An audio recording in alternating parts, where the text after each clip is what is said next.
Assalamualaikum warahmatullahi wabarakatuh.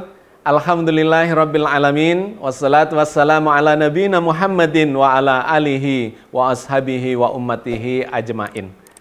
Qala Allah Ta'ala fi kitabihil karim. A'udzu billahi minasyaitonir rajim. Bismillahirrahmanirrahim.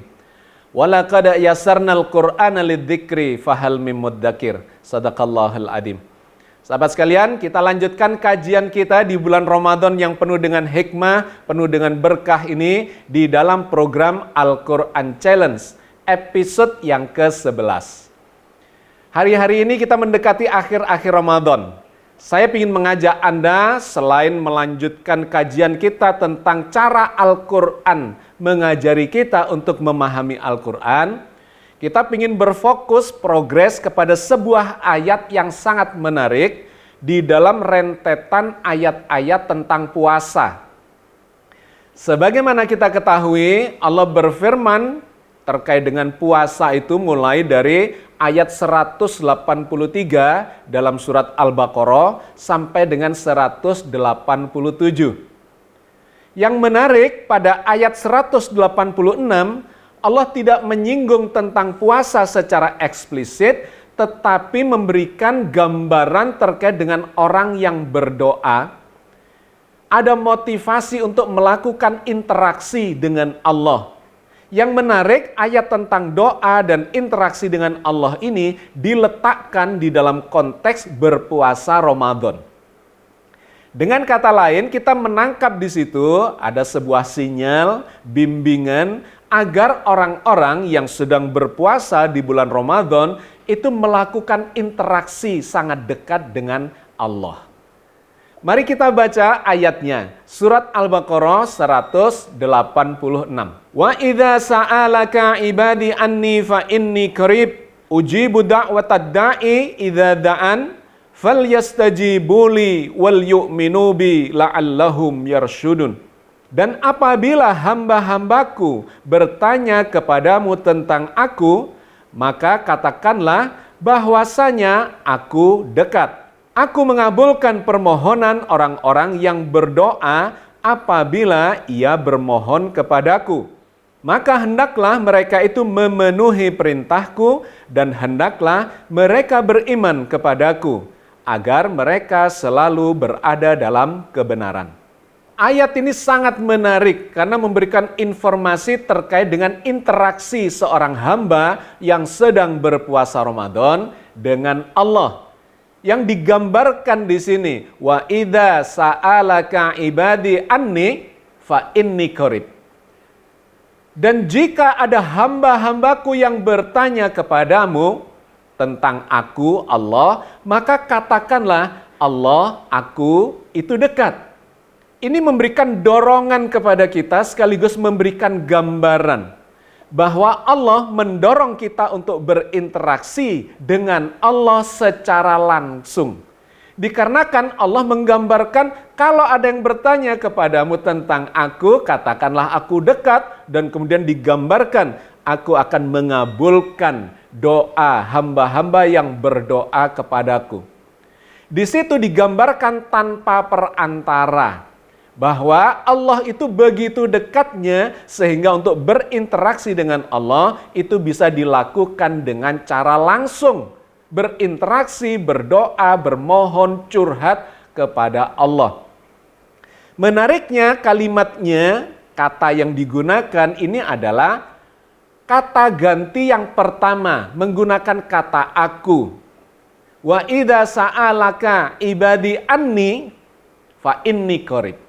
Jika ada hamba-hamba yang bertanya kepadamu tentang aku, Allah, katakanlah aku dekat.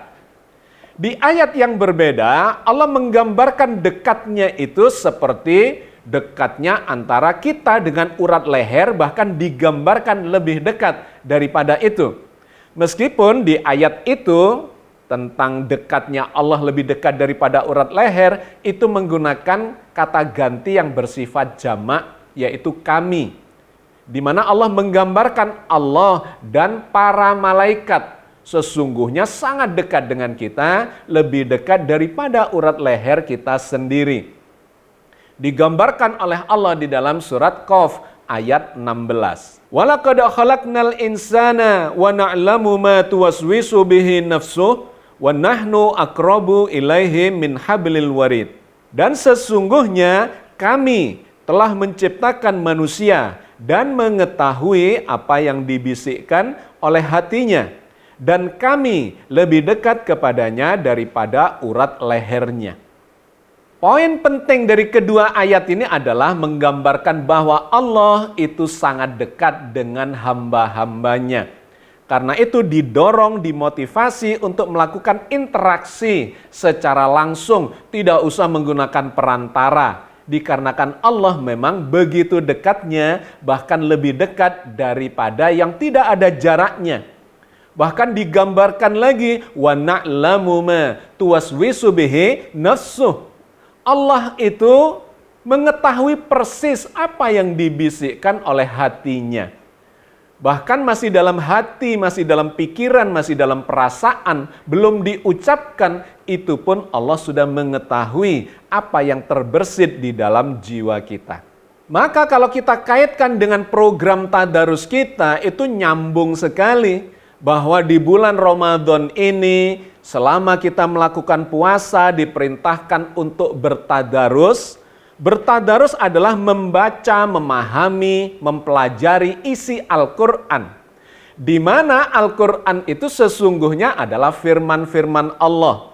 Jadi ketika kita membaca Al-Quran, sesungguhnya kita sedang berinteraksi dengan Allah.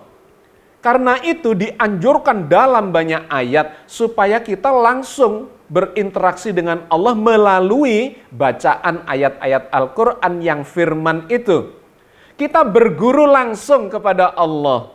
Bermohon, mohon bimbingan, mohon ilmu, mohon keberkahan dan segala macam langsung tanpa perantara kepada Allah Azza wa Jalla yang memang sudah sedemikian dekat itu dan maha mengetahui mulai dari pikiran, perasaan, ucapan, perbuatan dan segala macam terkait dengan kondisi yang ada pada diri kita itu. Karena itu sejak wahyu yang pertama sesungguhnya perintah untuk berinteraksi dengan Allah itu sudah sangat jelas, sangat gamblang. Kita diperintahkan untuk Iqra. Dan Iqra-nya itu adalah Bismi Rabbik. Sebagaimana ayat-ayat di dalam wahyu pertama yang sudah sangat kita hafal itu. Surat Al-Alaq ayat 1 sampai dengan 5. Iqra bismi rabbikal ladzi khalaq. Khalaqal insana min 'alaq. Iqra wa rabbukal akram alladzi 'allama bil qalam 'allamal insana ma lam ya'lam. Bacalah dengan nama Tuhanmu yang menciptakan. Dia telah menciptakan manusia dari al-alaq. Bacalah dan Tuhanmu lah yang maha mulia yang mengajari manusia dengan perantaraan pena. Dia mengajari manusia apa-apa yang belum diketahuinya. Bertaburan ayat-ayat di dalam Al-Quran yang mendorong kita berinteraksi dengan Allah. Baik membaca ayat-ayat yang tekstual, yang qauliyah, atau membaca ayat-ayat yang kontekstual, ciptaan Allah di jagat raya yang disebut sebagai ayat-ayat kauniyah. Sejak wahyu yang pertama, perintah Iqra itu sudah bermakna membaca wahyu yang bersifat qaul, firman, tekstual, dan sekaligus membaca ciptaan-ciptaan Allah. Sehingga dicontohkan adalah penciptaan manusia dari bahan yang disebut sebagai al-alaq. Gumpalan sel-sel sigot atau embrionik yang kemudian menjadi cikal bakal manusia berkembang di dalam rahim seorang wanita. Maka kembali kepada proses tadarus dan tadabur terhadap wahyu ilahiyah itu, sesungguhnya konteksnya itu ada di dua sisi itu. yaitu konteks ayat-ayat qauliyah, tekstual, dan ayat-ayat kauniyah yang ada di dalam wahyu itu sendiri, tetapi kemudian diperintahkan mencocokkan dengan realitas jagat raya, dengan realitas alam semesta yang ada di sekitar kita. Maka ketika kita membaca Al-Quran, perintahnya selalu di dua sisi itu. Bacalah Al-Quran dan bacalah tanda-tanda ayat-ayat Allah yang ada dihamparkan di jagat raya, di alam semesta. Dalam surat Al-Ankabut ayat 45 misalnya, dengan sangat jelas Allah memerintahkan supaya kita membaca wahyu-wahyu Allah yang ada di dalam Al-Quran Al-Karim. Utlu ma uhiya ilaika minal kitab. Bacalah apa yang telah diwahyukan kepadamu, yaitu Alkitab atau Al-Quran. Di mana hikmah dari Alkitab yang kita baca, hikmahnya diturunkan oleh Allah langsung dari Lauhul Mahfudz.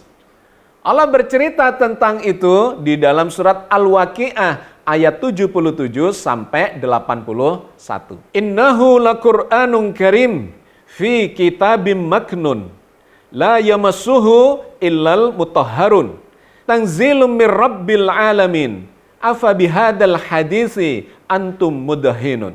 Sesungguhnya Al-Quran ini adalah bacaan yang sangat mulia pada kitab yang terpelihara, yaitu Lauhul Mahfudz.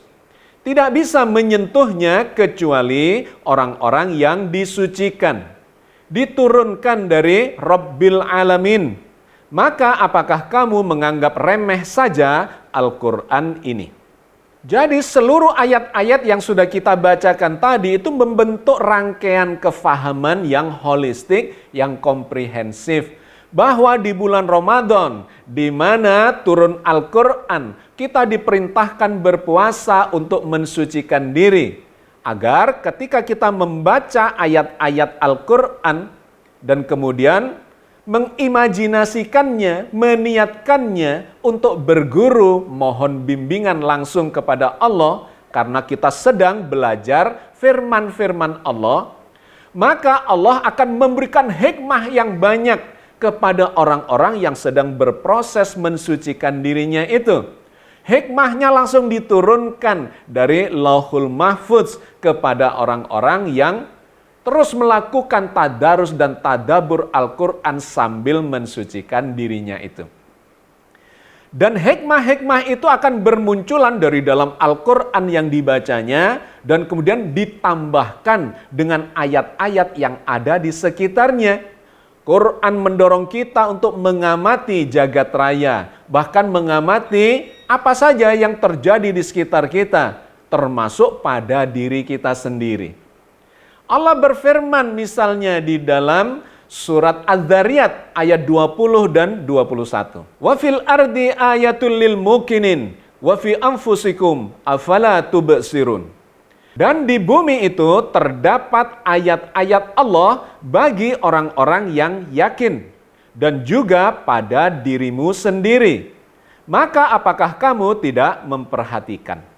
Bahkan kemudian Allah menggambarkan di setiap peristiwa yang kita lalui, kita alami, yang ada di langit, di bumi, sesungguhnya ayat-ayat Allah bertaburan di sana bagi orang-orang yang memang terus merasakan interaksinya dengan Allah. Kemanapun dia menghadap, dia berhadapan dengan Allah. Apapun yang dia lewati, dia alami, dia merasakan itu sebagai sebuah pembelajaran dalam kehidupan di mana Allah sedang mengajarkan hikmah kepadanya. Allah berfirman di dalam surat Yusuf ayat 105. Wa ka'ayyim min ayatin fis samawati wal ardi yamurruna 'alaiha wa hum anha mu'ridun. Dan banyak sekali ayat-ayat di langit dan di bumi yang mereka melaluinya sedang mereka berpaling daripadanya. Jadi sahabat sekalian, bagi seorang pembelajar, dia akan senantiasa mendapatkan hikmah terhadap apa yang dialaminya sepanjang hari itu. Melihat ke sekitarnya, di langit dan di bumi dan pada dirinya sendiri, dia senantiasa mendapatkan hikmah-hikmah dari dalam wahyu Allah, ayat-ayat Allah, baik yang ada di dalam Al-Quran, ayat-ayat kauliyah, maupun yang ada di jagat raya di sekitarnya, yaitu ayat-ayat kauniyah. Sahabat sekalian, saya kira ini sebagai tambahan dari proses tadarus dan tadabur kita. Al-Quran senantiasa mendorong kita untuk terus merasakan kehadiran Allah di dalam seluruh horizon kesadaran kita, di dalam setiap peristiwa yang kita lakukan atau kita alami. Mudah-mudahan Allah senantiasa memberikan bimbingan kepada kita di dalam bertadarus terhadap ayat-ayat Allah yang maha berilmu, maha bijaksana itu. Berikutnya, marilah seperti biasa kita belajar studi kasus dari jawaban kawan-kawan kita. Semakin hari semakin bagus-bagus jawabannya. Hari ini kita akan memilih seperti biasanya ada 3 jawaban yang akan menjadi studi kasus kita. Terhadap tema yang kita ajukan di episode yang lalu, yaitu kenapa manusia takut pada kematian. Dan apakah kita bisa mengusahakan untuk memperpanjang usia itu. Jawaban yang pertama adalah dari kawan kita yang menamakan dirinya Endang GZ. Berikut ini. Assalamualaikum warahmatullahi wabarakatuh. Yang terhormat Bapak Agus Mustafa, izinkan saya mengurai tema menjadi 2 sebagai berikut. 1, kenapa manusia ini takut kematian? Dan yang kedua, apakah kita bisa memperpanjang usia kita? Saya coba menjawab tantangan di atas dengan sedikit merujuk kepada sumber Al-Quran dan hadis serta ulama sebagai berikut. 1. Sebab orang yang takut mati. Pertama, cenderung lebih mencintai dunia dengan segala isinya karena ia ingin bersenang-senang dan menikmati hidup ini lebih lama lagi. Kedua, ia tidak siap berpisah dengan orang-orang yang dicintai, termasuk harta dan kekayaannya yang selama ini dikumpulkannya dengan susah payah. Ketiga, karena ia tidak tahu keadaan mati nanti seperti apa. Keempat, karena ia takut pada dosa-dosa yang selama ini ia lakukan. Kelima, takut saat sakaratul maut. Poin yang kedua, kita bisa memperpanjang usia kita. Pertama, beriman dan bertakwa kepada Allah Subhanahu wa Ta'ala, serta berbakti kepada kedua orang tua. Kedua, berbuat kebaikan dan bersedekah. Ketiga, berpikir positif, husnudzon, bersyukur dan bersabar. Keempat, bersilaturahmi dan senantiasa menjaga kesehatan jiwa raga disertai dengan doa kepadanya. Adapun sumber rujukan tentang kematian sebagai berikut. Dia kemudian menyebutkan ada sejumlah ayat tentang kematian, di antaranya adalah Quran Surat Al-Anbiya ayat 35, Quran Surat Al-Ankabut ayat 57, Al-Baqarah 95, Ali Imran 185, Al-Qiyamah 26-30, Al-Jumu'ah ayat 8, Munafikun ayat 16, Al-A'raf ayat 34, Al-Mulk ayat 2, An-Nisa 78, Yunus 49, Luqman 34, As-Sajadah 11, Qaf 19, Al-Waqi'ah 83-87, An-Nahl ayat 32. Sengaja tidak saya baca karena terlalu panjang, silahkan dibaca sendiri di bagian ayat-ayat itu. Kemudian dia menambahkan, berikut bunyi hadis Rasulullah SAW.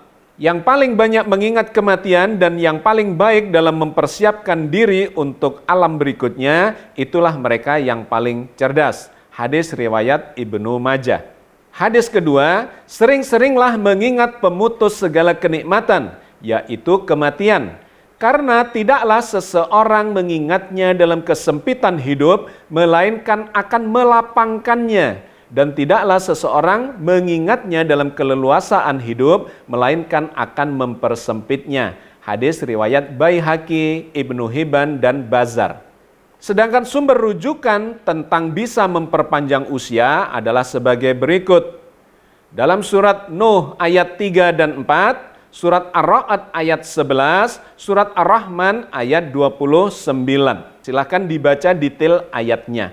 Kemudian dia melanjutkan, Beriman kepada Allah Subhanahu wa Ta'ala menjadi salah satu amalan memperpanjang usia seseorang.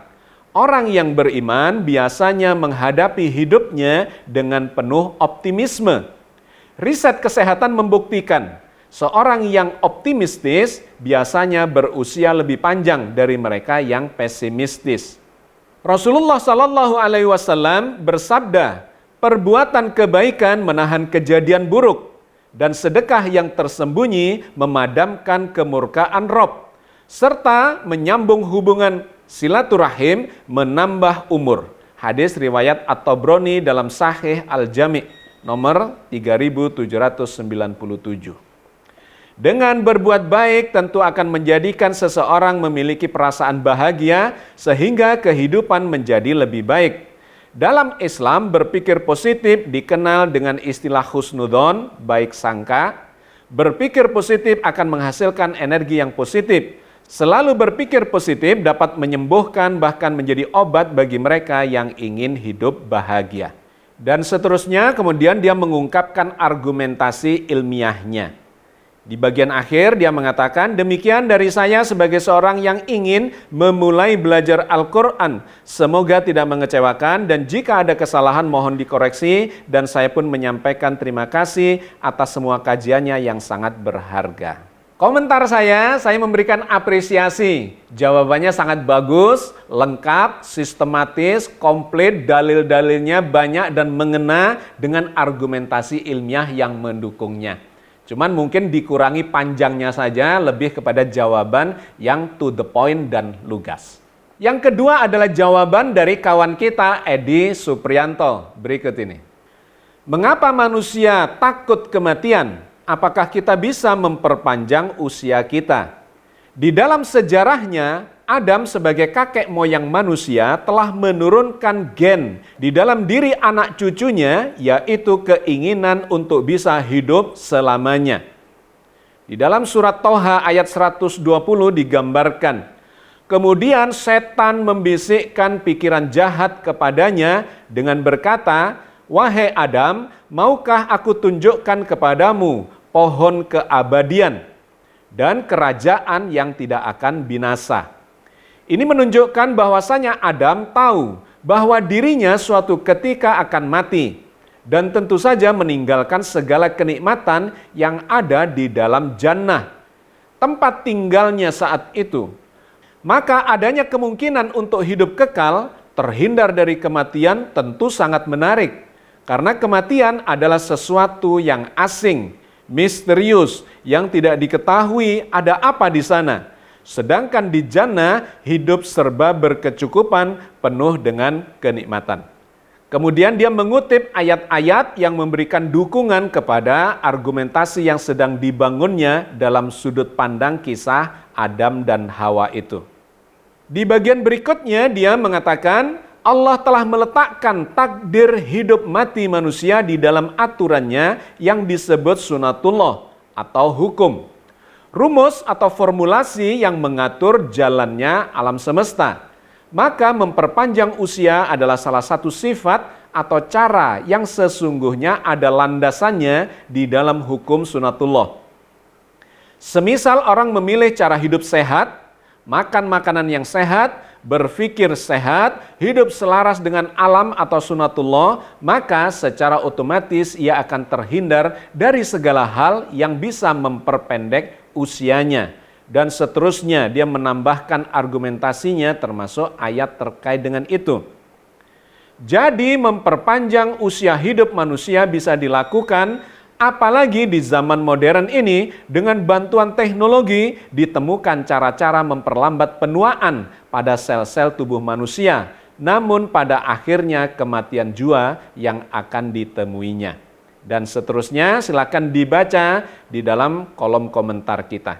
Komentar saya memberikan apresiasi terhadap argumentasi yang dibangun dengan mengkaitkan dengan kisah Adam dan Hawa. Sehingga memunculkan nuansa filosofis yang mendalam terkait dengan makna kematian dan ketakutan keturunan Adam termasuk kita ini secara instinktif terhadap datangnya kematian itu. Contoh kasus yang ketiga adalah dari kawan kita yang menamakan dirinya Itmi Sidoarjo. Berikut ini. Assalamualaikum warahmatullahi wabarakatuh. Pak Prof. Agus, saya Kamaluddin Ikrom dari Sidoarjo. Saya seorang tunanetra. Senang sekali mendengarkan konten-konten Pak Agus yang bisa dipahami meskipun dalam keadaan tunanetra. Di kesempatan ini saya memberanikan diri untuk mengikuti tantangan Pak Agus. Karena alhamdulillah bersyukur selama bulan Ramadan ini pesan edukasi panjenengan memberikan semangat kepada saya untuk mentadaburi Al-Quran dengan sebaik-baiknya. Bahkan saya merasa inilah Ramadan yang saya cari-cari selama ini. Karena baru di Ramadan kali ini setelah mendapatkan arahan Pak Agus, saya bisa memperoleh pencerahan memahami Al-Quran dengan lebih holistik. Sehingga meluruskan pemahaman saya dulu. Semoga saya kelak bisa ketemu Pak Agus, ngefans banget meski nggak tahu wajahnya. Tantangannya adalah, 1, mengapa manusia merasa takut mati? Dikarenakan rasa takut mati itu merupakan naluri atau insting makhluk basyariah sebagai bentuk mekanisme pertahanan diri demi menjaga kelangsungan hidup si individu. 2, apakah kematian, umur itu bisa diperpanjang? Jawabannya adalah bisa selama Allah mengizinkannya atau menghendakinya setelah manusia memahami faktor-faktor yang menjadi penyebab kematian bisa ditunda. Sebagaimana tema kita yang telah lalu bahwa Allah tidak akan memberi izin memperpanjang usia suatu kaum supaya kaum tersebut menerapkan cara memperpanjang usia mereka sendiri.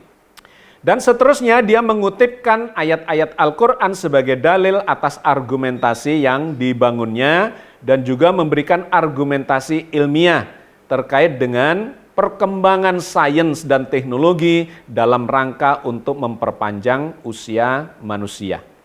Di bagian akhir dia mengatakan, wallahu a'lam, mohon maaf Pak Agus jikalau banyak penulisan yang salah dan tidak sedap dibaca oleh mata. Dikarenakan saya sendiri baru belajar menulis pakai narator komputer. Matur nuwun. Komentar saya sangat menghargai, mengapresiasi apa yang dilakukan oleh Mas Kamaluddin Ikrom. Meskipun dalam keterbatasan yang ada, saya lihat Anda begitu gigih untuk melakukan proses tadarus dan tadabur itu. Mengumpulkan dalil-dalil dari dalam Al-Quran terkait tema yang sedang dibahas dan kemudian juga memberikan argumentasi secara ilmiah. Sangat baik apa yang telah dilakukan, mudah-mudahan Allah memberkati Anda. Oke sahabat sekalian, saya kira kita cukupkan sampai di sini kajian kita dan seperti biasanya di akhir dari kajian kita ada tantangan untuk Anda jawab di episode berikutnya. Temanya adalah apakah yang dimaksud dengan gaib itu? Dan kenapa kita diperintahkan untuk beriman kepada yang gaib? Puzzle-nya adalah dari surat An-Naml ayat 75, silahkan nanti dilengkapi dengan berbagai macam informasi dari dalam Al-Quran dan pendekatan-pendekatan secara ilmiah. Berikut ini ayatnya. وَمَا مِنْ غَائِبَةٍ فِي السَّمَاءِ وَالْأَرْضِ إِلَّا فِي كِتَابٍ مُبِينٍ.